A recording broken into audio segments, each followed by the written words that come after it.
Bem-vindos a mais um episódio de A Verdade Importa. Eu sou Matthew Shawnshea e estou aqui com meu amigo Mackenzie Dribbett. Hoje falaremos daquilo que está para acontecer nos Estados Unidos, a união entre o Estado e a Igreja.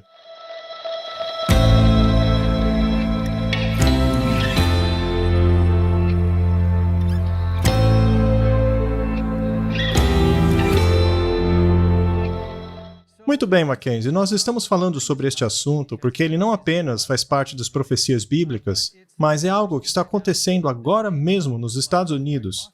Estamos vendo esse poder republicano pedindo o fim da separação entre igreja e Estado. Nós já vimos aquela congressista republicana, Laura Boebert, que é do Colorado, dando aquele discurso, ou melhor, sermão, eu acho, numa igreja em que ela diz diretamente que a igreja deveria se unir ao Estado. Para aqueles que conhecem a profecia bíblica, sabem que isso é um grande problema, pois parece que algo que os adventistas do sétimo dia têm pregado por um longo tempo está finalmente começando a acontecer. Especialmente nesse poder do Partido Republicano que estão insistindo para se unirem à igreja. Mackenzie, você tem visto algo desse tipo? Definitivamente, está se tornando muito mais religioso. E isso está levando não que seja algo necessariamente ruim, que é tentar se voltar para Deus. Mas, em todo o esquema das coisas, nós vemos como isso está se encaixando no plano exato que a agenda Nova Ordem Mundial está tentando empurrar. Portanto, temos este movimento, de um lado, em que não existe Deus e todas essas coisas, e também a extrema-direita dizendo que precisamos de Deus de volta ao país, guiando o país, muito mais do que simplesmente indivíduos, vendo que há uma necessidade de que eles estejam conectados com Deus. E, para mim, o mais preocupante é que a maior parte disso está vindo daqueles que fazem as leis. Aqueles que interpretam e aprovam leis na Casa dos Representantes, no Congresso, na Casa Branca e, é claro, na Suprema Corte. E todas essas entidades estão agora mesmo comunicando-se com a Igreja Católica. A presidente do Congresso é católica, a vice-presidente, a Nancy Pelosi, 7 dos ministros da Suprema Corte são católicos. Alguns dizem que são só 6, mas se você ver o histórico de Neil Gorsuch, você vê que ele realmente é católico. E é claro, o próprio presidente é católico. E ao analisarmos a doutrina católica, que é o nosso objetivo hoje, aliás, nós analisaremos a história dessa questão, veremos que a doutrina católica e a Constituição não são compatíveis. Eles estão diametralmente opostos. Exato. Aquilo sobre o que a América foi fundada é exatamente o oposto do que foi a separação da Igreja e Estado. E no passado, o próprio papado confirmou isso. Existem escritos que confirmam que o papado odeia a Constituição americana, se eu me lembro bem, chamando-a de pestilência. Então, veja bem, há pessoas que assistam esses programas, e vemos isso pelos comentários, que dizem, não deem ouvido a esses caras, a esses adventistas do sétimo dia, não escutem eles são uma seita, etc. Mas eu sempre fui um cara que nem religioso era, quanto mais adventista, e eu me converti a tudo isso. A questão é que eu conseguia ver, através da guia da Bíblia e do Espírito Santo, que a Bíblia diz exatamente o que o adventismo prega, ou seja, que no futuro haveria a unificação entre o Estado e a Igreja. E nós estamos vendo agora que a direita religiosa está caminhando exatamente para esta direção. Eu gostaria de ler uma citação do livro O Grande Conflito, para fazer com que as pessoas compreendam que esta não é uma questão dos adventistas. Isso é a Bíblia, é uma questão de salvação. E nós estamos tentando ajudar as pessoas, independentemente de sua denominação, a se prepararem para o que vai acontecer. Não somos contra as pessoas católicas, as pessoas protestantes. Nós estamos falando contra os principados e potestades que estão controlando os sistemas corrompidos desse mundo. Nós só queremos informar as pessoas. E nós compreendemos perfeitamente que muitos não acreditem. A união da Igreja e do Estado não afeta apenas um determinado grupo de pessoas, afeta todos. Porque, dependendo de quem está fazendo as regras, esse será o entendimento religioso ao qual as regras se aplicarão. E isso é exatamente o oposto daquilo sobre o que a América foi fundada, que é a liberdade religiosa E que na prática você terá exatamente aquilo em que você crê.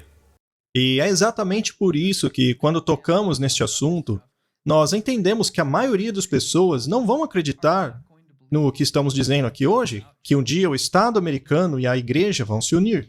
Eu gostaria de ler essa citação do livro Grande Conflito, onde ela toca exatamente nesse assunto. O povo de Deus prevê que a intolerância religiosa tomaria conta nos Estados Unidos. Dizer que a Igreja e o Estado se unirão em perseguição àqueles que guardam os mandamentos de Deus tem sido considerado como um grande absurdo. É confiantemente declarado que esta terra jamais seria diferente daquilo que ela é hoje, ou seja, a defensora da liberdade religiosa. Em cada geração, Deus tem enviado seus servos para repreender o pecado, tanto no mundo quanto na igreja. Mas o povo só gosta de ouvir coisas macias, e a verdade pura e cristalina não é aceita. Um dos desafios que nós temos ao entregar essa informação, na tentativa de ajudar as pessoas, é que nós já sabemos o que elas vão dizer. Elas vão dizer que isso é infundado, que é um absurdo, que os Estados Unidos nunca faria tal coisa, que ele é um defensor da liberdade religiosa, mas vemos que a Bíblia nos diz que não será assim no futuro. E isso é exatamente o que a Bíblia diz, o oposto do que a Bíblia diz que vai acontecer. E nos diz no livro de Apocalipse, nos diz que há este poder que ele representa, ou que ele é como um cordeiro. E isso é exatamente o que a América, quando estava se levantando, com base na Constituição Republicana, os direitos individuais, tudo em que ela estava baseada era semelhante ao cordeiro. Porque esse é um princípio de Deus, que cada um é capaz de fazer sua própria escolha. Precisamos ser capazes de escolher, e não ser forçados a amar a Deus. Se escolhemos não, então é não. Mas nos versos seguintes nos diz que aquele cordeiro semelhante à besta falará como dragão.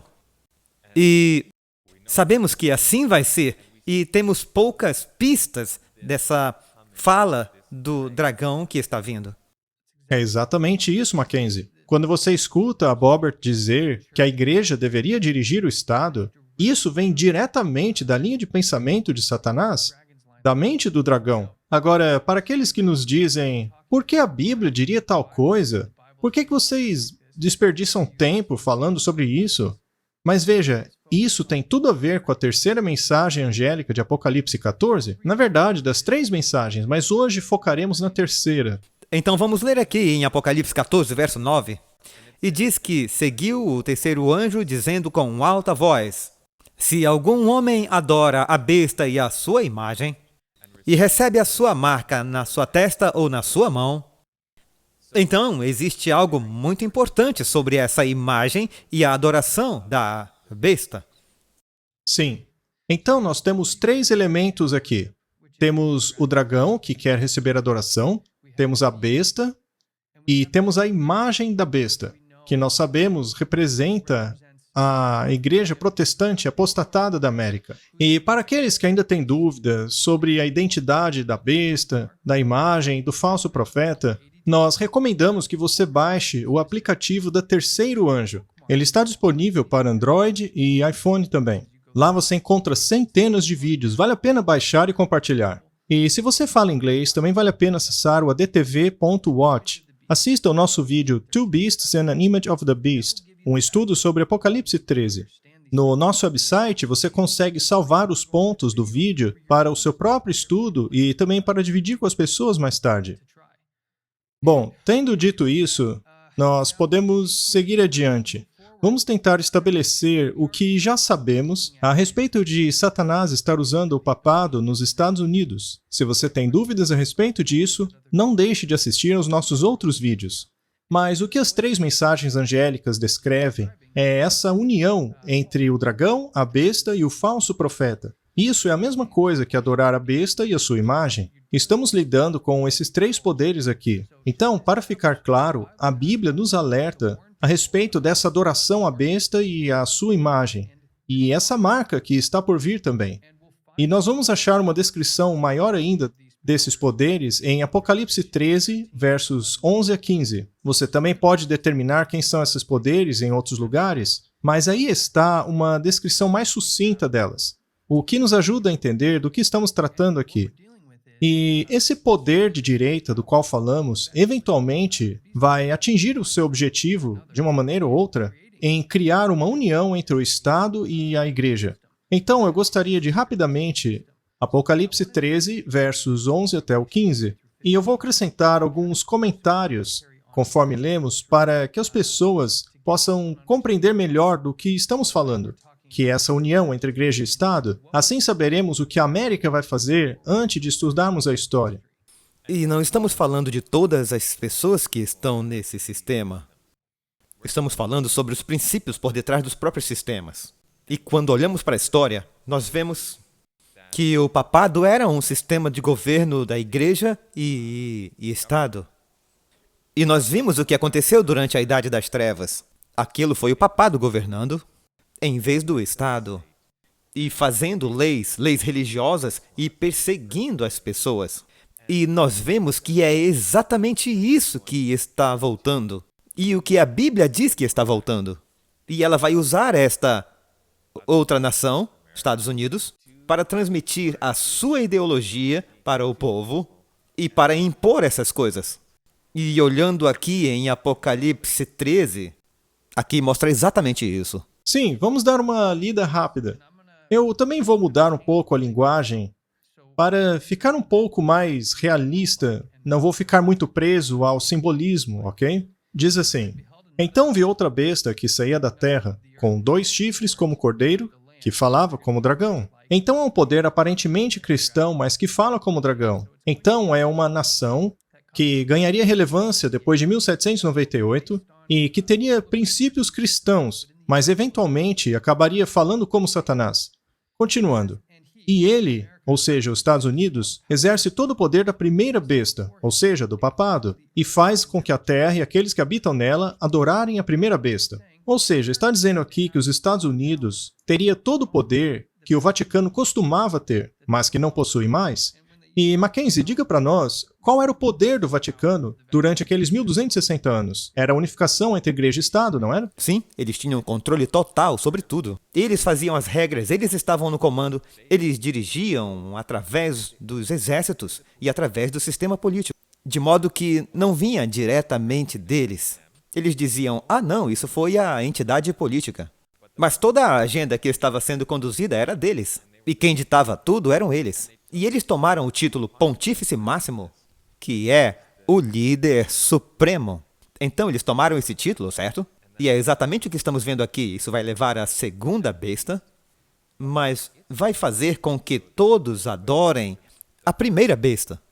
Ou a besta que governou durante os 1260 anos da Idade das Trevas, de 538 a 1798. Sobre o que também vale a pena falar um pouco. Para aqueles que não são familiares com essa linha do tempo, o que estamos vendo aqui no verso 12 não é a China, não é a Rússia, ou nenhum poder estrangeiro. É os Estados Unidos, que conseguiria todo o poder que Roma tinha antigamente. E uma vez que os Estados Unidos têm esse poder, o que a Bíblia diz que vai acontecer? Faria com que todos os habitantes da Terra, ou seja, é bastante gente, não é?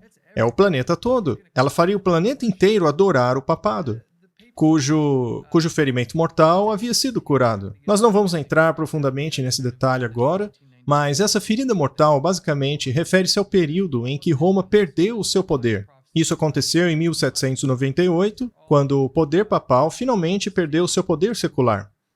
E aqui continua dizendo que a segunda besta, ou seja, os Estados Unidos, faria grandes maravilhas, até fogo descer do céu à vista dos homens. E ela engana aqueles que moram na terra, através desses milagres que tinha poder de fazer diante da besta, e ordenou-lhes que fizessem uma imagem em honra à besta que fora ferida pela espada e contudo revivera.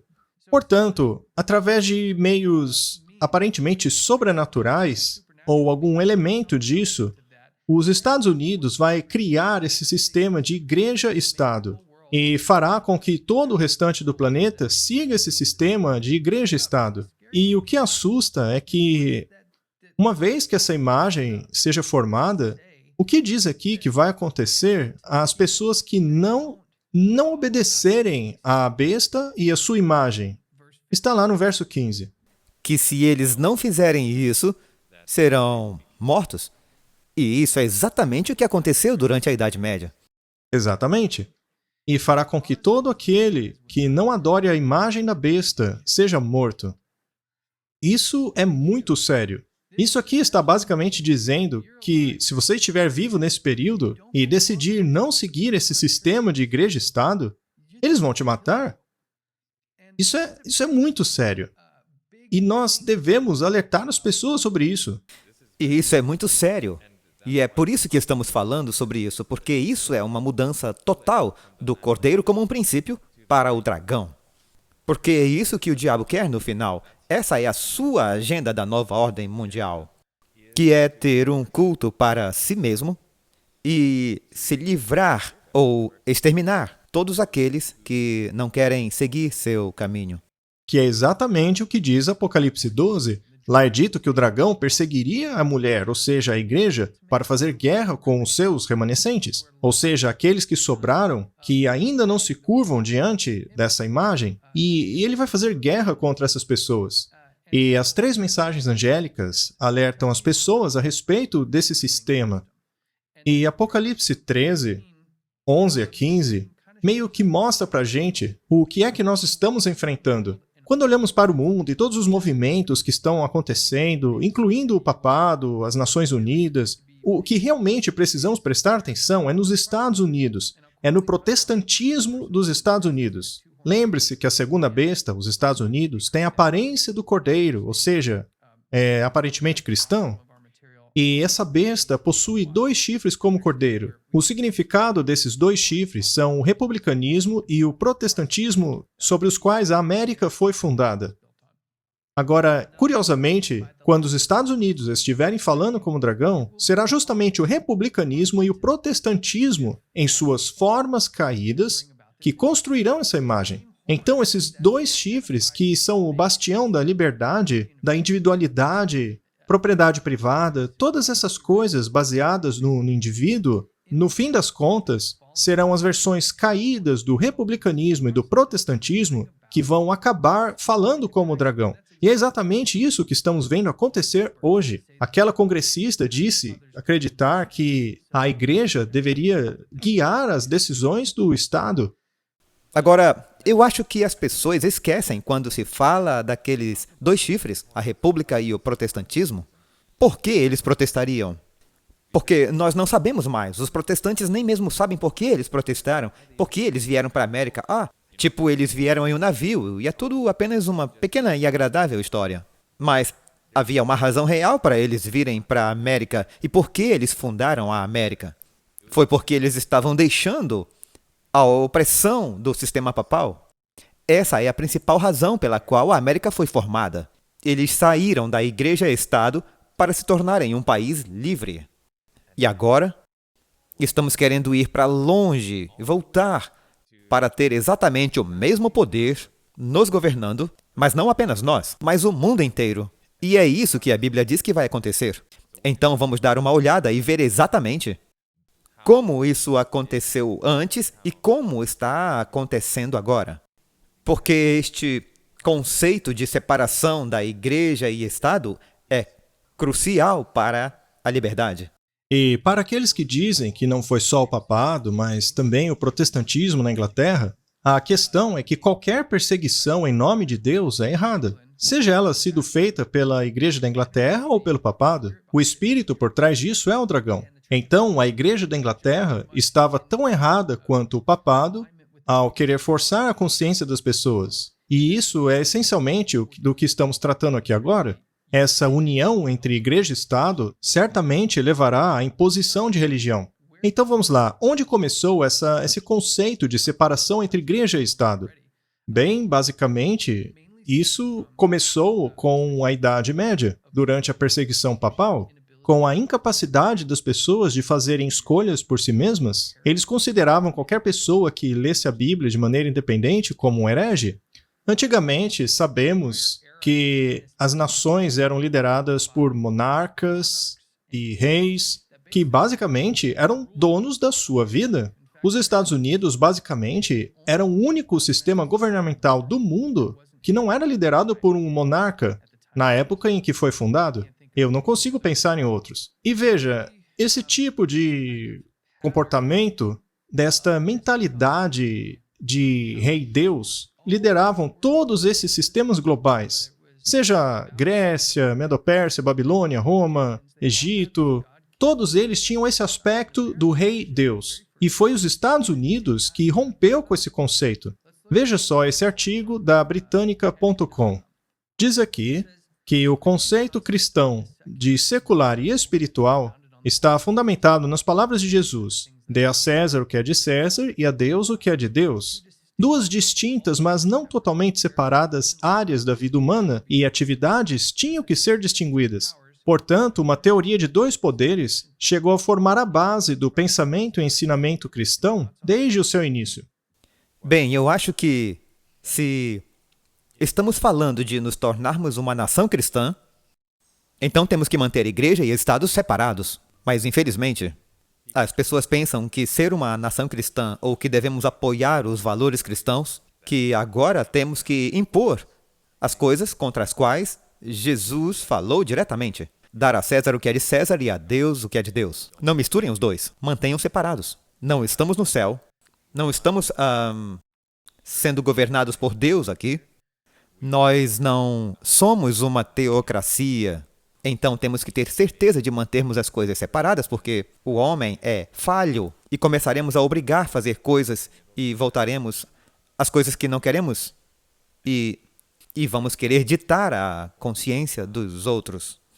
E nós não estamos defendendo aqui a desobediência ao governo. Deus colocou poderes, governantes, reis, ele permitiu que governos tivessem autoridade. Nós somos submissos a esses governantes. E as suas leis, quando é claro, elas não contrastam ou nos forçam a quebrar a lei de Deus. E esse, na verdade, é justamente o X da questão. Eu acho que é fácil para as pessoas verem coisas como essas e dizerem: eles estão promovendo um tipo de revolução, derrubem o governo, tomem o poder nas suas mãos. Na verdade, não.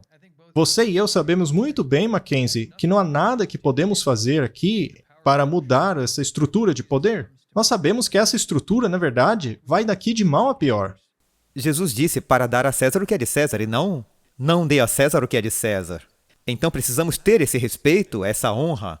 E tudo para os sistemas que estão em jogo, desde que, como você disse, eles não vão contra a lei de Deus. Então, devemos obedecer esse velocímetro? Sim. Devemos não fazer coisas que violam a lei? Sim, 100%. Não estamos aconselhando a tirania ou a rebelião ou qualquer coisa assim. Estamos apenas falando sobre direitos e os direitos que as pessoas têm e que deveriam ter e que ainda deveriam ter. Mas, infelizmente, os poderes em jogo não querem que você tenha esses direitos. E é por isso que estamos falando a respeito, para que você esteja ciente das mudanças que estão acontecendo. É isso mesmo. Nós queremos que você seja capaz de tomar as suas decisões. E queremos que você faça isso com o espírito correto, o espírito de Cristo. Pois não faz sentido tomar essa decisão com o espírito errado. Digamos que você veja as coisas acontecendo e você queira fazer uma revolução. Veja, por exemplo, na Reforma Protestante, caras como Karlstadt, que depredava as catedrais por causa da idolatria, por causa das imagens lá dentro. E nós não estamos incentivando as pessoas a fazerem esse tipo de coisa. O nosso papel aqui é que você entenda o que vai vir e o que está por trás disso, para que quando aconteça você esteja pronto e também que ajude a outros. Na verdade, Jesus nos manda orar pelos nossos inimigos. Na verdade, essa é uma grande diferença entre o que nós estamos defendendo aqui e este movimento que está surgindo de poder cristão. Eles dizem que o uso da força é necessário, que não há problema com a violência.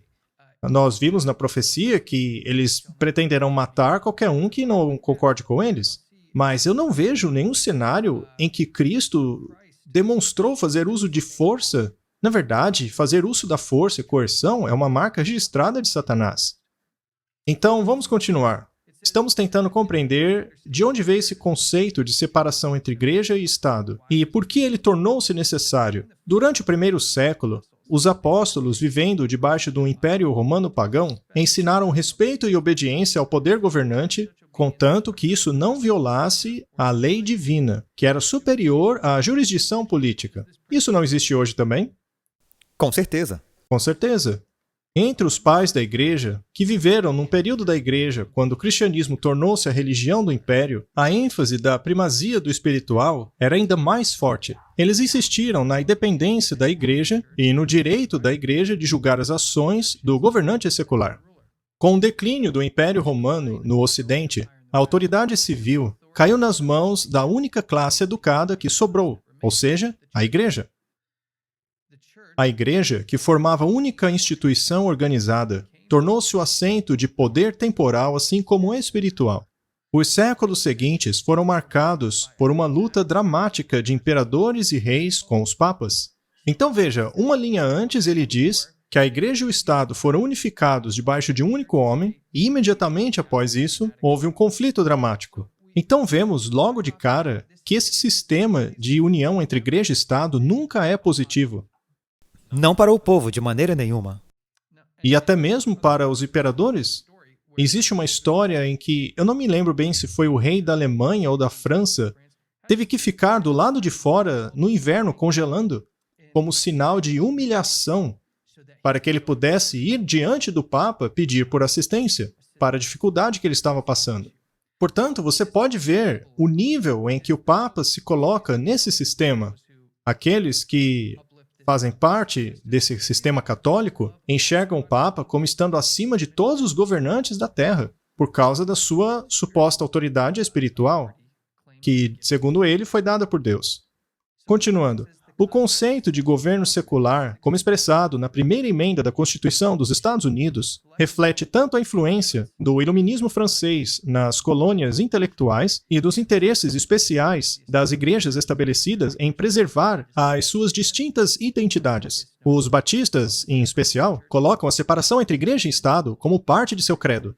Então veja, isso não é uma doutrina adventista. Os próprios batistas entendiam a necessidade da separação entre igreja e Estado. Daqui a pouco veremos a citação de um metodista. Continuando, a grande onda de imigração para os Estados Unidos de católicos romanos, na década de 1840, acabou levando a uma reafirmação do princípio de governo secular pelas legislaturas do Estado que temiam a alocação de fundos do governo a paróquias educacionais. Então aqui vemos claramente que o conceito de separação entre igreja e Estado, e veja, isso aqui é da Enciclopédia Britânica, é uma fonte neutra de informação. Esse princípio de separação deriva justamente do papado ter muito poder. E na década de 1840, quando os católicos estavam migrando para os Estados Unidos, essa migração forçou uma solidificação, uma necessidade de separação entre igreja e Estado. As pessoas daquela época ainda lembravam muito bem dos problemas que essa união causa. E se você se lembra, no podcast anterior, nós falamos que o papado é, na verdade, um reino. E que as pessoas que são católicas são, na verdade, parte do seu reino. Então, quando você tem imigração de católicos ou pessoas que estão aceitando o catolicismo, você está, na verdade, tendo pessoas de um regime totalmente diferente em seu governo. Por isso que eles tiveram que manter a religião e o Estado completamente separados. De outra forma, teriam suas linhas borradas. E agora o seu reino se torna um Estado católico ou papal. Para as pessoas que querem saber mais sobre isso, deveriam estudar mais sobre o John Kennedy e o Biden. Os dois são os presidentes católicos americanos.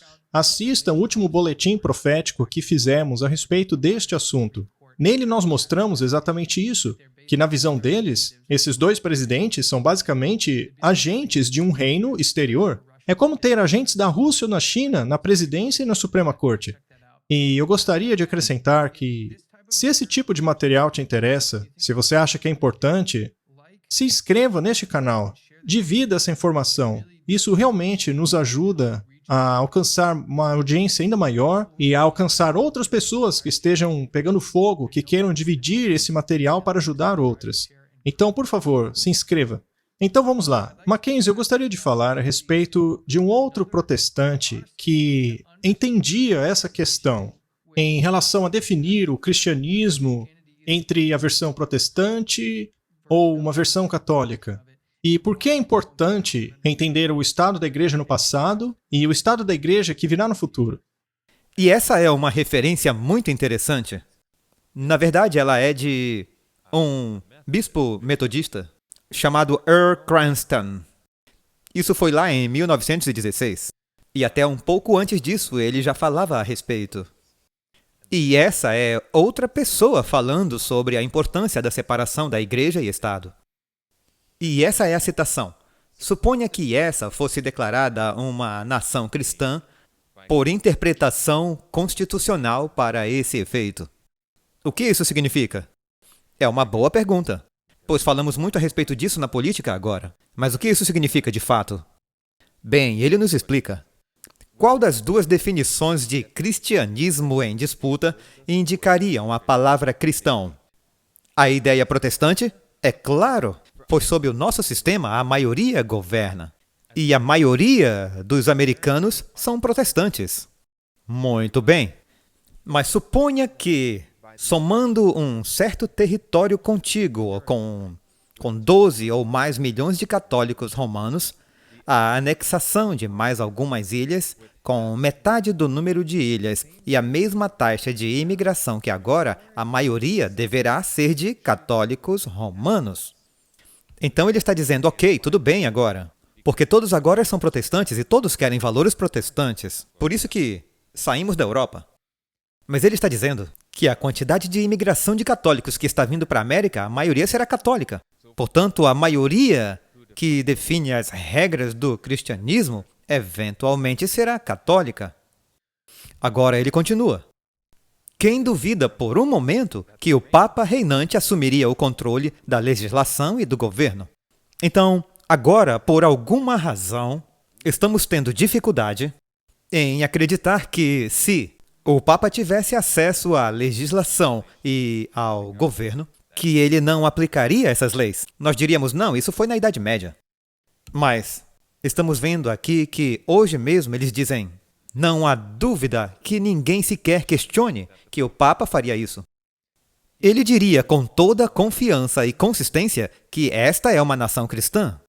Isso foi tão reivindicado desde o início e tão declarado por tantos anos. Uma maioria então definiu o que o cristianismo era. A maioria agora irá definir o que é o cristianismo e o que deverá ser. Essa maioria seria o Papa. Portanto, aqui está falando exatamente o que foi dito aqui, que precisamos ter cuidado, porque podemos ter boas intenções, mas isso não significa que o que fazemos porque temos boas intenções é a coisa certa. Eu diria que, enquanto esta citação joga luz na situação que eles compreendiam naquela época, ele acaba não sendo totalmente correto na questão dos católicos tornarem-se a maioria, mas, na verdade, isso nem é necessário. Basta que eles se tornem estatisticamente significantes, para que assim eles possam ocupar posições de poder, posições-chave no governo. E é isso que nós estamos vendo agora. Vemos que a maioria dos católicos nas altas posições de poder, no dia de hoje, eles acabam suplantando a influência protestante. Na verdade, atualmente temos a maioria católica, depois judaica e depois protestante nas influências de nosso sistema legislativo americano. Então, enquanto ele questiona qual versão do cristianismo seria utilizada, bem, o papado, especificamente, tem trabalhado de maneira bastante árdua para inserir o sistema jesuíta em nossa educação, para moldar as mentes de nossos jovens de acordo com a mentalidade católica. Veja, a minha família estudou em uma escola jesuíta, mesmo sendo protestantes.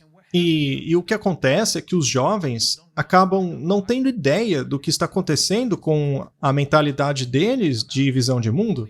Eles saem prontos dessas escolas a aceitarem o ensino social católico. Eles nem percebem que foram educados nisso. Então, o que estamos vendo hoje é que os aspectos legislativos do governo são grandemente da Igreja Católica e estão legislando a favor dos princípios católicos. E então, como você disse, nós não precisamos mais de uma maioria tecnicamente, especialmente porque todo mundo tem essa mentalidade ecumênica. Então, somos todos iguais, todos cristãos, tudo muito bom. Não há realmente uma grande diferença.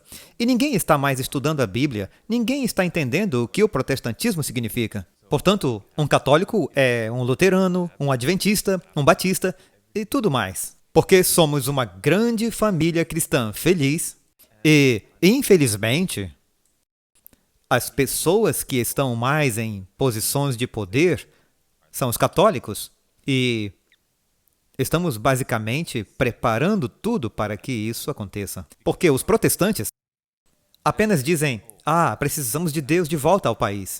E é isso basicamente. Mas os católicos são muito estratégicos, muito fundamentados. Se eles tiverem suas tradições e seguirem suas tradições, biblicamente um pouco rígido, eu diria. Mas os protestantes não são assim. Então temos essa mentalidade ecumênica, e a palavra católica significa universal. A Igreja Católica Romana significa a Igreja Universal. E é exatamente isso que eles estão tentando fazer. E é isso que eles têm feito com muito sucesso até agora. As pessoas dizem que deveríamos esperar então que a influência católica continue, mas a verdade é que os protestantes vão tomar conta do governo. Mas esse protestantismo, nesse ponto, na verdade, defenderá as doutrinas católicas. Eles aceitaram a doutrina inteira. Exato. Então, podemos até estar vendo uma fuga desse sistema católico. Vamos nos afastar dos juristas e presidentes católicos. Vamos voltar ao protestantismo. Mas esses protestantes são pessoas como Neil Gorsuch, que se diz um episcopal, mas estudou num grupo social católico. Ele estudou doutrina social católica. Todas as doutrinas que ele defende são essencialmente católicas. Ainda assim, ele se chama protestante. E eu acho que você tocou num ponto muito importante, Mackenzie. Eles protestam contra o quê? Ninguém protesta mais. Eles nem sabem de onde surgiu esse termo protestantismo. Eles não sabem contra o que protestam. Como um protestante pode ser a favor da união entre igreja e Estado? Então, vamos voltar na história e ver qual é o resultado desta união entre igreja e Estado. Nós vemos que o cenário realmente não é bonito, mas é muito bom para nos mostrar o que irá acontecer. Nós vamos ler esse texto do site history.com. Trata-se de mais um site secular e neutro, ok? Diz aqui: depois da queda de Roma, nenhum Estado ou governo unia o povo que vivia no continente europeu. Ao invés disso, a Igreja Católica tornou-se a instituição mais poderosa do período medieval. Isso não é surpresa para ninguém. A maioria das pessoas sabem sobre as Inquisições, as Cruzadas, todos estes períodos de perseguição sanguinária. Isso define o período em que a Igreja Católica estava no poder. E é sobre isso que fala Apocalipse 13, esse período em que a primeira besta governava, antes de sua ferida mortal, antes de ter o seu poder tomado. O texto continua: reis, rainhas e outros líderes derivavam grande parte de seu poder de alianças e proteção da Igreja. Isso é muito interessante, porque nenhum desses poderes é a coroa da Inglaterra. A coroa da Inglaterra é um empréstimo, essencialmente. O poder e os recursos são do Vaticano, em que esta era representou aquele mesmo período, creio eu, nos séculos XVI ou XV, no qual o papado permitia que a família governante da Inglaterra tivesse aquele título, tivesse a coroa. Então, o poder deles vinha apenas por meio de alianças e da proteção da Igreja. E é exatamente nessa direção que tudo está indo. Toda a nova ordem mundial. A maioria das pessoas que está falando sobre isso não conhece a parte final. Eles não sabem que toda a ordem mundial será o único sistema católico. Será isso no final. E então, no final, será sobre a adoração de Satanás e seu sistema de governo. E eu digo que os reis, as rainhas e os líderes dos tempos medievais são hoje os presidentes, primeiros ministros e outras figuras políticas. E assim como no passado, pode-se dizer o mesmo hoje, que o poder desses reis é derivado de suas alianças e proteção da Igreja. É por isso que a maioria deles é católica. Então veja que o princípio é exatamente o mesmo. Eles são os governantes de hoje. Em nossos primeiros podcasts, mostramos como muitas dessas pessoas são luciferianas. Por isso, o fato de que eles aplicariam coisas que são para a adoração de Lúcifer não deve ser surpresa para nós, mas continue. Muito bem, vamos continuar a olhar esse sistema de união entre igreja e Estado. Em todas as fontes que olhei, diz que esse sistema medieval tinha algum tipo de aliança com a igreja. Do contrário, eram prontamente perseguidos. No ano 800 depois de Cristo, por exemplo, o Papa Léo III nomeou o rei franco Carlos Magno como o imperador dos romanos, o primeiro desde a queda do império, mais de 300 anos antes. Através do tempo, o reino de Carlos Magno tornou-se o Santo Império Romano, uma das várias entidades políticas na Europa cujos interesses tendiam a alinhar-se aos da Igreja. Pessoas comuns ao longo da Europa tinham que dar o dízimo, ou seja, 10% de seus ganhos cada ano para a Igreja. E, ao mesmo tempo, a Igreja estava basicamente isenta de taxação. Essas políticas ajudaram a dar um grande dinheiro e poder a ela. Então, quanto mais se formava esse sistema de Igreja e Estado, mais a perseguição das pessoas aumentava. Elas tinham menos direitos e passaram a ter que dar obrigatoriamente para a Igreja, que por sua vez era isenta de taxação. Isso então nutria esse poder perseguidor, e se você não concordasse com ele, você estava muito encrencado. Se você não desse 10% para eles, não havia nada que os impedisse de colocá-lo para fora de sua casa e queimá-lo na fogueira. E então vemos como eles construíram essas incríveis catedrais, que custaram milhões e que hoje custaria bilhões de dólares para fazer todas essas incríveis estruturas. Isso é totalmente verdade. Eles são a organização mais rica da Terra, e grande parte disso se deve às propriedades da Igreja, assim como também dos metais finos que ela possui, das pedras preciosas, das obras de arte magníficas. Mas, enfim, agora nós vamos ler um outro artigo da Deseret. O texto nos ajuda a entender como era esse período da história. A maioria das pessoas medievais eram incapazes de ler a Bíblia por muitas razões. Primeiro, elas normalmente não sabiam ler. E vale a pena dizer que parte disso é porque o papado não tinha interesse algum que as pessoas aprendessem a ler e a escrever por si mesmas. Ainda que elas soubessem ler um pouco, a maioria não sabia latim.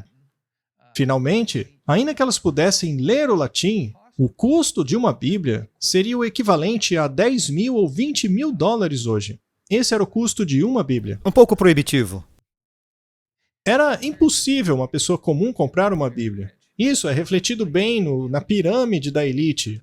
Lá na ponta da pirâmide você tem a elite, e embaixo você tem a plebe. O topo da pirâmide seria a elite daquela época, os únicos que poderiam ter acesso a uma Bíblia.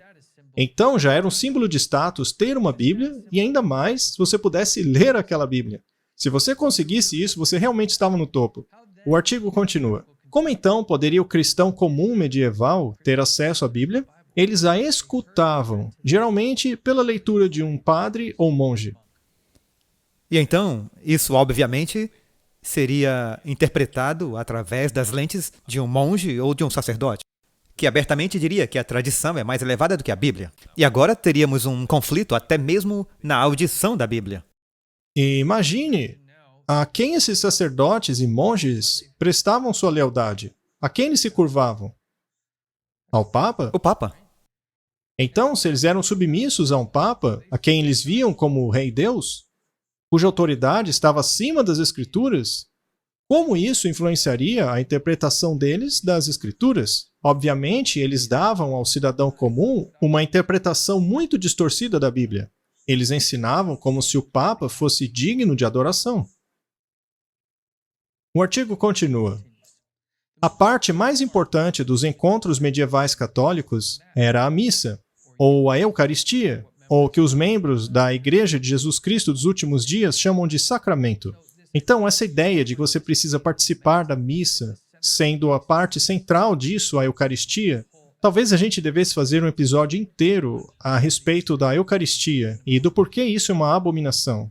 Mas vamos continuar aqui. No entanto, o segundo elemento mais importante era a lectio, que era a leitura. Isso compreendia uma leitura oral da Bíblia Latina para a audiência na igreja. Ou seja, eles simplesmente liam a Bíblia em latim para as pessoas. Mas elas não sabiam o que estava sendo lido. Ninguém entendia nada. De que adianta ler a Bíblia às pessoas em uma língua que nem era mais falada, especialmente naquela época em que as pessoas não tinham educação? Sendo assim, em um sentido muito real, pessoas analfabetas iam à igreja para ouvir a Bíblia ser lida a elas. Além disso, os preceitos e histórias bíblicas eram frequentemente parafraseadas e recontadas em todos os tipos de circunstâncias, formais e informais. Ok, o que estamos aprendendo disso aqui é que, uma vez que o papado consiga unir a igreja e o Estado, ele passa a se colocar entre a pessoa e a Bíblia. Melhor dizendo, o Papa se coloca entre as pessoas e Cristo, pois, afinal de contas, a Bíblia é a revelação de Jesus Cristo em sua totalidade. Eles se tornaram o intermediário, ou, como eles chamam, o mediador. Agora eles têm muitos mediadores. E neste processo de mediação, eles te obrigavam a se confessar, a fazer coisas como a missa, a Eucaristia, faziam você pagar indulgências para pecados futuros, doutrinas, purgatório, inferno, tudo isso ficando entre Cristo e o indivíduo. Acontece que Cristo é o mediador entre Deus e o homem, entre o Pai e a humanidade. Então aqui os papas começam a entrar no lugar de Cristo. Eles dizem, ei, você tem que se confessar para mim. Só que a Bíblia diz que só Jesus perdoa os pecados, mas o Papa dizia, venha para mim. Então, começamos a ver que esse sistema não apenas suprime as liberdades individuais, mas, na verdade, ele se coloca entre você e a salvação. E hoje você vê que isso ainda é uma prática comum na confessação aos padres, que são homens que não têm o poder de absolvê-lo de seus pecados, mas também por meio da adoração aos santos. E nos últimos anos, as pessoas têm me dito que elas estão orando para vários tipos de santos, para ajudá-las a passar pela pandemia e outras coisas. Mas eu me perguntava, por que você simplesmente não vai direto a Jesus Cristo? Por que você não pede a Jesus por ajuda? Por que você vai a um santo, que é uma pessoa que tem que passar pela beatificação do Papa? Tem que ser canonizado por ele para finalmente tornar-se um santo. E, novamente, eu não acho que isso é propósito de Deus de maneira alguma. Afinal, não podemos discernir o coração dos homens. Não podemos discernir os pensamentos e todas essas coisas. Portanto, eu acho que é seguro afirmar que esse sistema de igreja e Estado é um sistema opressor que mantém você distante da salvação em Cristo apenas. Diretamente contra o que Jesus disse que deveríamos estar orando. Ele disse para orarmos, Pai nosso que estás no céu. E se olharmos para muitas das novas versões bíblicas também, que são criadas da mesma forma por luciferianos, mas esse é um outro tópico, eles retiram o que estás no céu. Jesus também diz para não chamar nenhum outro homem, além do seu verdadeiro Pai na terra, Pai. E é exatamente isso que a Igreja Católica faz, chama os sacerdotes de Pai. E você pode orar para eles, orar para os santos, você pode orar para todas essas pessoas diferentes, mas a Bíblia diz, Pai nosso que estás no céu. E, bem, essa é uma bela definição, se for o Pai do céu. Pois isso, obviamente, significa que não se refere ao sacerdote que está na terra. E isso o desqualificaria de receber isso. Mas, mais uma vez, é exatamente isso que eles estão tentando fazer, separá-lo da fonte direta. Quando eu li isso pela primeira vez, realmente me chamou a atenção. Não chame a ninguém de Pai do céu. Para falar a verdade, quando eu estou lendo algum artigo sobre o assunto e vejo a palavra padre antes do nome de alguém, eu sequer leio, eu pulo isso. Isso, então, é um grande sinal de que o sacerdócio do papado é completamente ilegítimo. Porque ninguém que entende a Bíblia, que entende a magnitude de chamar alguém de pai espiritual aqui na Terra, jamais poderia chamar alguém de pai, claro, em um senso espiritual. Mas quanto mais chamar alguém de Santo Padre? Não há ninguém bom e santo a não ser Deus. Então, ao utilizar o título Santo Padre, ele está se chamando literalmente de Deus. É a primeira linha da... Até mesmo os católicos deviam ver o problema disso. Essa é a primeira linha da oração dada por Jesus. Pai nosso que estás no céu, Santificado seja o teu nome, ou seja, santo. Portanto, Santo Pai é exatamente do que eles o estão chamando. E veja, para aqueles que estão acostumados a chamá-los assim, nós não queremos ofendê-los. Essa não é o nosso objetivo aqui. Agora, se alguém se ofende por causa da verdade, isto é entre ela e Deus. Não tem a ver conosco. Então, o que estamos vendo aqui é que este conceito de separação entre igreja e o Estado surgiu totalmente do fato de o papado ter muito poder. Naquele sistema em que o Estado era unido à igreja, as pessoas não podiam ler, as pessoas não podiam escrever, não podiam entender a Bíblia por si mesmas, elas não podiam nem comprar uma Bíblia. Elas sofriam lavagem cerebral por meio dos sacerdotes, que as faziam crer que o Papa era Deus, e que as ensinavam princípios errados, doutrinas erradas que não estão na palavra de Deus. Agora, vamos ver o que outras pessoas passaram nessa coisa da religião forçada. Porque é exatamente isso que é a unificação entre igreja e Estado. Trata-se de princípios religiosos forçados. E nós temos exemplos disso na Bíblia. Nós vamos dar uma olhadinha bem rápida. Veja, por exemplo, os 3 amigos de Daniel, lá em Daniel capítulo 3. Eles se recusaram a se ajoelharem, a se prostrarem diante da imagem dourada de Nabucodonosor.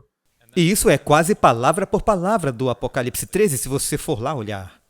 Porque diz que foi criada uma grande imagem e que eles tinham que adorar a imagem, ou eles seriam mortos. É a mesma situação de tipo e antitipo que estamos vendo.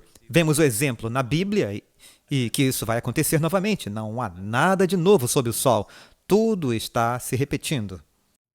E sabe, você está completamente certo. Não tem nada de novo debaixo do sol. E eu vejo muitos cristãos hoje que não têm o menor interesse de ler as suas Bíblias. Eles só querem ler o Novo Testamento. Para eles, o Antigo Testamento é passado, é coisa velha, é judaísmo. Fora de época. Isso, é um Deus bravo. Mas a verdade é que a Bíblia é uma história. Você não pode separar um testamento do outro. Então, os amigos de Daniel não se ajoelharem diante da estátua de ouro é realmente uma experiência muito importante para nós. Porque, como você disse, esse cenário vai acontecer conosco.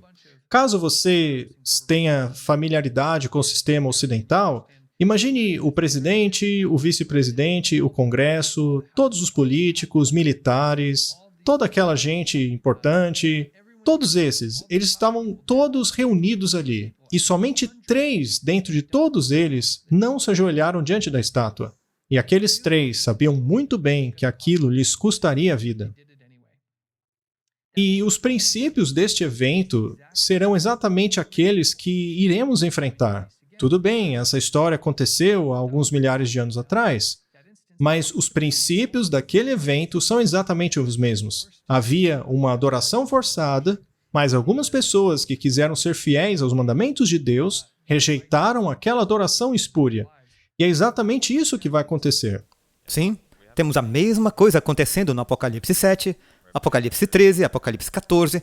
Todos estes ligados falam sobre a mesma coisa, que temos um grupo de pessoas, se referindo aos 144 mil, que não vão se curvar e que estão dando a mesma mensagem. Essa mensagem dos 3 anjos dizendo, ei, não adore a besta, não siga o sistema, seja separado, e eles serão perseguidos por isso.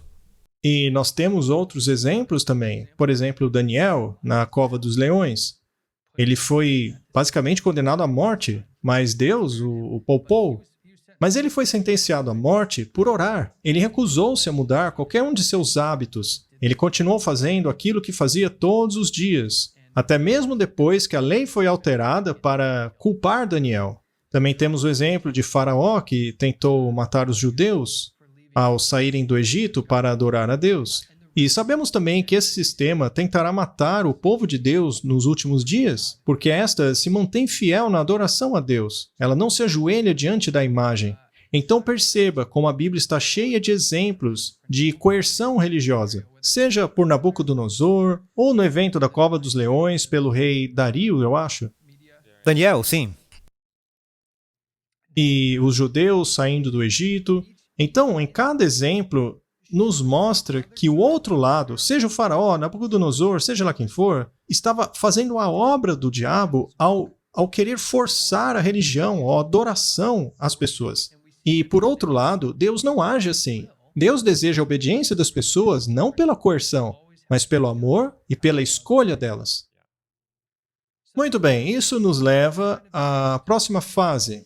Nós já sabemos como era o antigo sistema da Igreja-Estado, sabemos de onde isso veio, e não é da Bíblia, porque ela não apoia isso. Agora, veja, nós gostaríamos que as pessoas todas obedecessem aos 10 mandamentos. Seria maravilhoso se todos vivessem de acordo com isso. Mas a partir do momento que nós passarmos a forçar isso nas pessoas, aí estamos trabalhando para o diabo.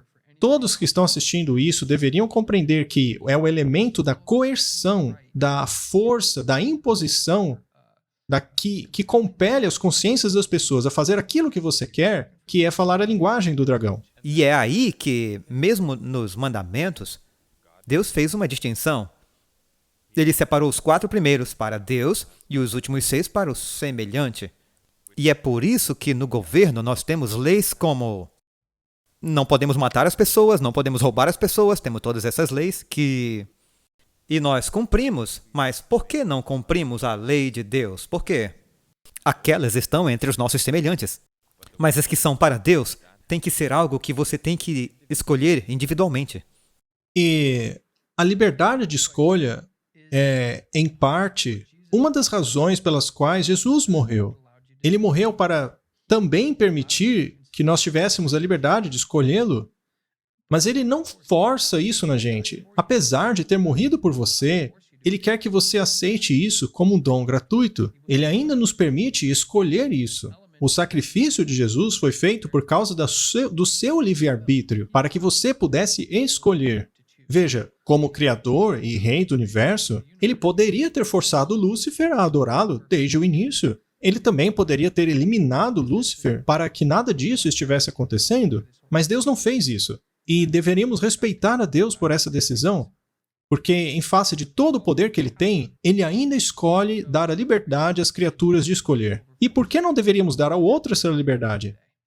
Agora estamos olhando para o sistema da nova ordem mundial. As coisas vão ser forçadas e serão forçadas pelo que a Bíblia diz ser, na verdade, 3 poderes principais. E você encontra isso em Apocalipse 16, caso queira checar. Sim, é muito importante que nós, como cristãos, compreendamos quem são essas 3 forças. Nós já vimos que haverá um sistema de adoração forçada, certo? Mas quem está por trás dele? Veja Apocalipse 16, 13.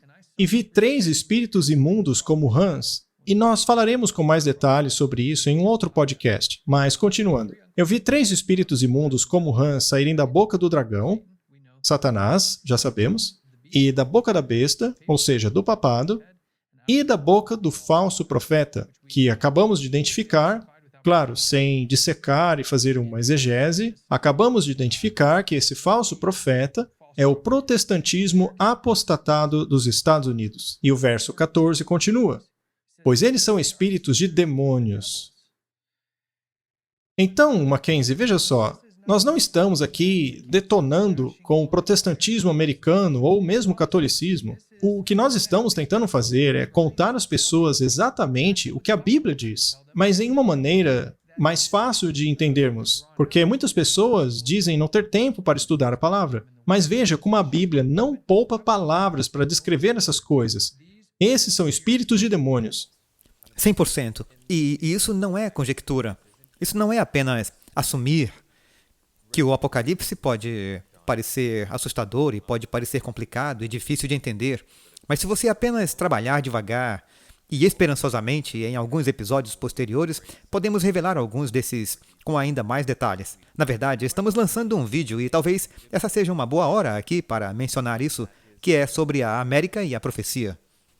Apenas um pequeno vídeo realmente explicando simplesmente como a América está cumprindo a profecia. Portanto, fique de olho, se inscreva e, se isso for divulgado, você receberá a notificação, pois estamos quase terminando esse pequeno projeto. Mas quando você olha para esses símbolos, você simplesmente percorre a Bíblia e vê onde eles estão sendo usados. Então você pode entender os sapos, os espíritos, os animais, o falso profeta, todas essas coisas. E você pode estudar por si mesmo. Você só precisa da sua Bíblia uma concordância é útil porque você mesmo pode procurar as palavras e entendê-las completamente. Você não precisa de alguém que lhe diga que isso vem de uma pessoa. A Bíblia fala linha após linha. Devemos estudar um pouco aqui, um pouco ali. Então aqui diz que vamos ter essas 3 pessoas que vão estar neste novo sistema de condução da ordem mundial e esses sapos que estão saindo, e diz no verso 14 que ele acabou de ler, pois esses são espíritos de demônios. Então isso é algo assustador, porque este não é o Espírito de Deus. E se vamos começar a ver espíritos de demônios aparecendo e fazendo coisas e fazendo milagres, não é a mesma América que estamos vendo neste momento ou que conhecemos quando foi fundada. Não. E eu gosto muito que a Bíblia nos dê tanto detalhe a respeito disso, para que a gente possa explorar o assunto. Então sabemos que essas 3 entidades são espíritos de demônios, mas o que esses espíritos farão exatamente quando se reunirem? Bem, de acordo com o verso 14 do capítulo 16 de Apocalipse, diz aqui que esses espíritos vão adiante aos reis da terra. E para quê? Para reuni-los. Isso é lindamente resumido. Isso é simples de entender. Nos diz exatamente qual é o objetivo deles, dessas 3 entidades. E eu peço que você se lembre de Apocalipse 17, verso 13. Muito bem, nós já vimos que esses 3 vão se unir e reunir todos os reis da terra e todo o planeta. E Apocalipse 17, 13 diz que depois disso, todos terão uma mente. O planeta todo vai pensar do mesmo jeito. Todo mundo do planeta vai ter o mesmo princípio, vai pensar da mesma maneira. E então darão todo o seu poder e força para a besta. E eu acho que vale a pena nós voltarmos para Apocalipse 13. Lembre-se do que diz esse capítulo. Diz que todo aquele que não adorar a imagem da besta seria morto. Você, por acaso, consegue imaginar, no mundo em que vivemos hoje, uma lei que mande que um pequeno grupo de pessoas sejam literalmente caçadas até a morte por crerem em alguma coisa e que todo o planeta vai concordar com isso? É exatamente o que diz a Bíblia. Não é à toa que muitas pessoas têm dificuldade para acreditar nisso. Mas o engraçado é que, quando olhamos para isso, temos isso como se fosse tão claro. E quase todos os capítulos do Apocalipse estão apontando para este exato evento, porque toda a Bíblia está levando ao culminar no final. E estamos muito perto do fim. Nós cremos.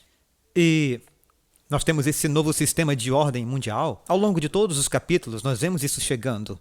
Vemos que em Apocalipse 13, temos esses 3 poderes se unindo. O Apocalipse 14 é uma mensagem contra esses 3 poderes para não cair nessa armadilha. Apocalipse 15 é uma continuação de como todas essas coisas têm acontecido desde 1798 até hoje. E depois temos o 16, que fala sobre essa tríplice união destes poderes, o dragão, a besta e o falso profeta. E depois o 17 é exatamente a mesma coisa. E este tema está sendo tratado aqui como se você dissesse: como podemos acreditar que na América vamos andar por aí perseguindo pessoas e até tentando matá-las? Por quê? Por não seguir o sistema. Mas é preciso lembrar que eles estão condicionando as pessoas a entenderem essas pessoas de forma diferente. Essas pessoas serão vistas como pessoas perigosas, perigosas para a sociedade, perigosas para o mundo como um todo, para o coletivo. Então, não vai ser: são pessoas amigas e nós só queremos matá-las por diversão. Será colocado sob uma luz totalmente diferente. Porque nós temos... Agora, quando isso for mencionado em um capítulo separado, talvez eu mencione no mesmo capítulo, Apocalipse 16. Se refere às pragas que vão cair sobre o mundo. E vai haver destruição, vai haver coisas que estão acontecendo. E então eles vão pegar essas situações e dizer às pessoas que não querem seguir o sistema: essas coisas estão acontecendo por causa delas. Eles estão destruindo, eles estão causando essas coisas ruins, eles são os que pedem todas essas pragas aconteçam. Se nos livrarmos deles, o céu na terra aconteceria. Esse é o plano de Satanás, esse é basicamente o plano. Que que o céu, na verdade, é aqui, que Deus está vindo aqui. Nós não vamos para o céu. O céu vai ser criado através deste novo sistema de ordem mundial, esse movimento ecumênico. E então, é exatamente isso que eles estão tentando fazer. Deus vai aparecer, Satanás vai aparecer como um anjo de luz. Talvez eu esteja me adiantando, mas vamos falar sobre isso em futuros podcasts. Mas essas são coisas muito importantes das quais nós precisamos falar. É importante ajudar as pessoas a compreenderem essas coisas. Lembre-se do que lemos naquela citação. Pouca gente vai acreditar naquilo que estamos dizendo. É muito difícil acreditar que a América vai rumar para esse caminho. Elas acham que isso é impossível. Mas a questão é que não apenas é possível, como vai acontecer. E a única maneira de nos prepararmos é entendermos de onde nós tiramos essa informação, porque ela também te diz como lidar com este cenário. Ela inclui uma mensagem de saúde para manter a sua mente e corpo aptos para receber o Espírito de Deus. Contém a mensagem da vida no campo, que nos permitirá provermos para nós mesmos, com a graça de Deus, é claro, e também nos ajuda a compreendermos as profecias e a lei de Deus. Mas aquilo que une tudo isso é o amor de Deus, o amor de Jesus, porque Paulo diz que você pode saber todos os mistérios, todas as profecias, mas se você não tiver o amor, você não tem nada. Então, conforme falamos nessas coisas, não fique bravo, mas fique feliz por Jesus já estar voltando.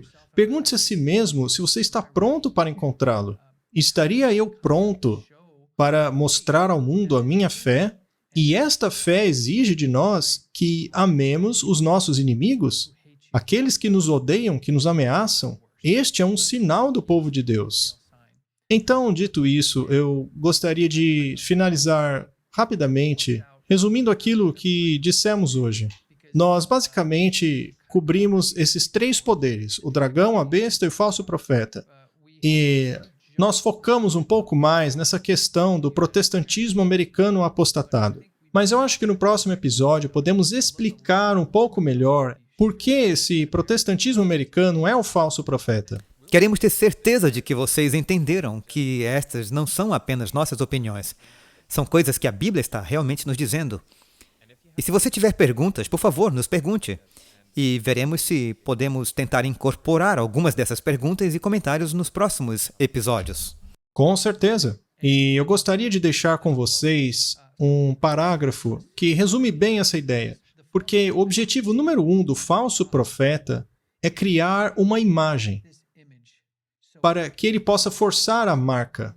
Então, vamos ler esta citação do Espírito de Profecia, do livro O Grande Conflito, página 443. Para que os Estados Unidos da América formem uma imagem da besta, o poder religioso precisa controlar de tal maneira o governo civil, de forma que a autoridade do Estado seja também empregada para que a Igreja atinja os seus objetivos. Então veja, aqui está dizendo que o falso profeta, que vai falar coisas macias. Eu gostei do ponto do Mackenzie. Esses pastores, esses sacerdotes, padres, eles vão falar coisas bonitas dos púlpitos deles. As pessoas têm a tendência de não querer ouvir a verdade. Isso deixa-as despreparadas. E é justamente aí que Satanás aparecerá como sendo o falso Cristo, e ele estará pronto para perseguir o remanescente. Então, esses pastores e padres não ajudaram as pessoas a entenderem as coisas. Elas vão entrar nesse trem acreditando que eles estão falando a verdade, mas nós não podemos acreditar em nossos olhos, não podemos acreditar em nossos corações. A verdade está na palavra de Deus, na Bíblia. Então, precisamos preparar as pessoas para este cenário. Elas têm que saber que o poder religioso vai tentar controlar o governo civil. Então, Mackenzie, nós não temos uma bola de cristal aqui. Não estamos com a pretensão de sermos videntes. Não, nós estamos apenas interpretando a Bíblia, alertando a todos que em breve o governo americano se aliará ao poder da Igreja, que eventualmente controlará o governo civil. E ainda de acordo com a Bíblia, isso nos levará à marca da besta. E assim você pode provar a Bíblia, porque você pode ver que é isso que a Bíblia está predizendo. Então fique de olho E você verá estes comentários, estas declarações, estas coisas entrando em jogo. A igreja e o Estado não sendo separados, eles estão se unindo. E então você saberá que esses esforços estarão chegando em breve. E que as pessoas estejam cientes, você precisa estar ciente. Para que você possa ter certeza de que está pronto para esses tempos, porque Deus se certifica de que Ele nos avisa antes do tempo. Para estarmos prontos e não sermos pegos como um ladrão na noite. Isso é para as pessoas que não estão estudando e atentando à palavra. Portanto, se certifique de que você está lendo e estudando, porque é mais importante. Não é apenas um livro de histórias. Isso não é apenas uma boa leitura que lhe dá algumas ideias para o dia. Isso é informação real para agora mesmo, para a história real, coisas futuras que vão acontecer em breve. E não acreditem na gente. Acredite na Bíblia. Eclesiastes 1:9 diz: aquilo que aconteceu no passado acontecerá de novo. Aquilo que foi feito será feito novamente. Não há nada de novo debaixo do sol.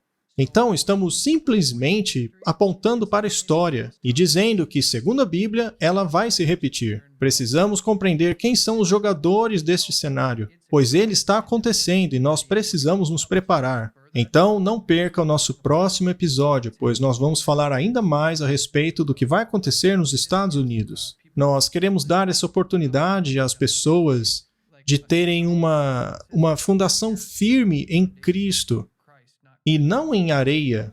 E parte disso é compreender com fé que essa unificação entre igreja e Estado vai acontecer.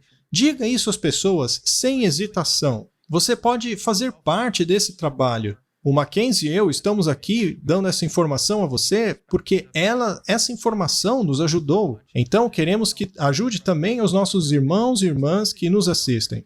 E ainda que você não acredite nisso, nós esperamos estar plantando uma semente em seu coração para que você estude, para que você pesquise a Bíblia, pesquise a história e que o Espírito Santo possa guiá-lo e conduzi-lo nessa jornada. Deus promete estar ao seu lado. E certifique-se de que você curtiu, compartilhou e assinou. E fique de olho no próximo episódio. Tentaremos colocar alguns dos links que nos referimos na descrição, para que você possa conferir e obter um pouco mais de clareza sobre algumas das coisas que mencionamos. E, como o Matt estava dizendo anteriormente, em nosso site, adtv.watch. Agora você pode ver os vídeos, passar pelo nosso podcast, e você pode, na verdade, colocar marcadores e salvá-los. Então, se você tiver perguntas sobre certas partes que você quer estudar mais tarde, basta colocar um marcador de página lá. E então, ele o levará de volta ao lugar certo e você poderá compartilhar esses clipes com seus amigos, sua família e estudá-lo em vez de apenas ouvi-los, pois você precisa comparar estas coisas com a Bíblia por si mesmo. É realmente uma ferramenta muito poderosa. Crie uma conta, é de graça. Nós construímos essas ferramentas para que as pessoas aprendam mais sobre Cristo, para que tenham fé em Deus quando tudo isso acontecer. Muito obrigado, Mackenzie.